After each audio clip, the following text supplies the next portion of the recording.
I'm going to deliver the next topic is about CLIL.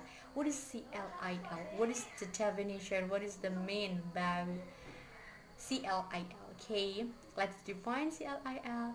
CLIL is a tool-focused educational approach in which an educational language is used for the learning and teaching both of content and language with the objective of promoting both the content and language mastery predefined levels. There are dual focused, the teaching and learning of content and target the target language or two. There is additional language, or it can be called by target language is used to refer to any language other than the first or home language or mother language. Language 1 or what is it, L1. The third one is content.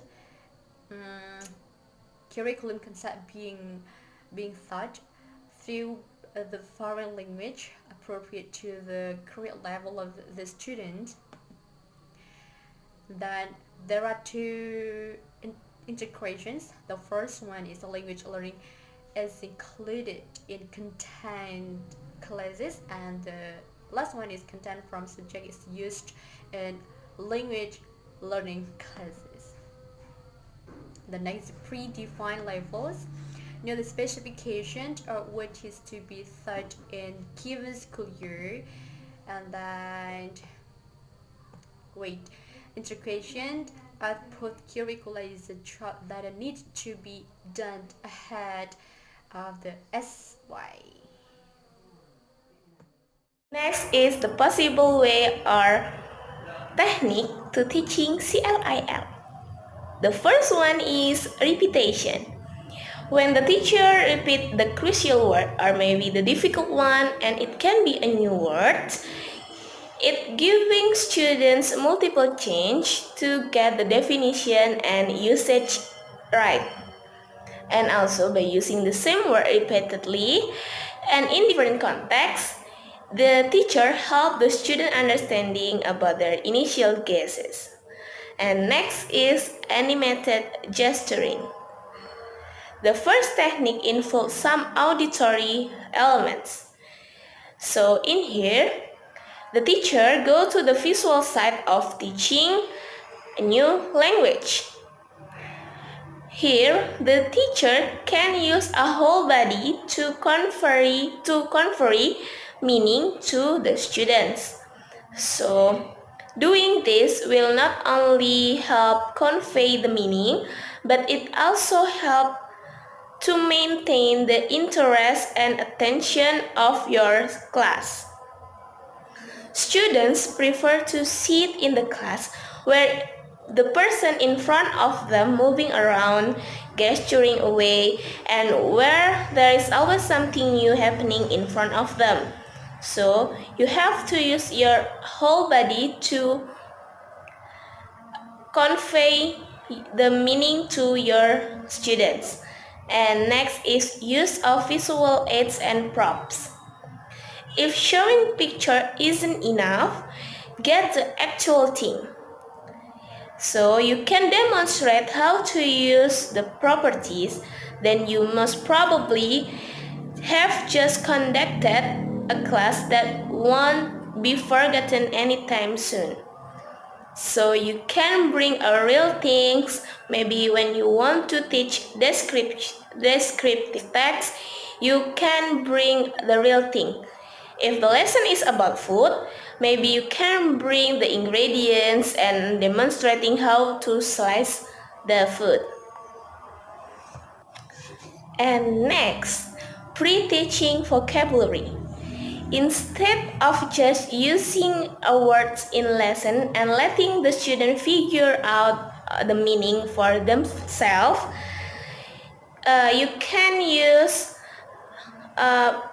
like a vocabulary journal. So you can isolate the new vocabulary that the student already learned. So maybe if you are teaching about sport, You could open with the sport-related vocabulary session. If you want to teach about the food, about tourism, maybe you can open your class about the same topic. And next is direct translation. It would still be much better for students to discover for themselves the meaning of word and concept, because the brain retains the information it has worked for much better. But if the teacher feel giving the direct translation would outweigh this benefit, then do so. And the last is role playing. The teacher also let the students work in pairs or maybe a small group and present a little bit of role playing. Maybe it can be 2 minutes presentation. It's already more than enough. And this is also good a way of encourage students to come out of their cells. So also it can build the confidence of students. Okay, for the next is about suitable CLIL with Indonesian curriculum. Teaching approach always change from time to time. The change of teaching approach is followed by the change of materials. In CLIL, learning activity focus on the subject and the language. It's possible for the learners to practice what they learned while they are learning. Indonesian government ever apply this concept in RSBI or bilingual class. It's suitable if applied in Indonesian curriculum because CLIL provide the unavailability of certain technical terms or vocabulary. There are some vocabularies which daily English cannot cover, such as in mathematics, physics, economy, and etc. For example, in physics, the word gaya it can be translated into fashion or style because it has technical terms. It should be translated to force. Another example is in mathematics. The word sudut tumpul it can be translated into blunt corner, which derived from corner means sudut and blunt means tumpul. The technical term for sudut tumpul is obtuse angle. CLIL provides students with content and language.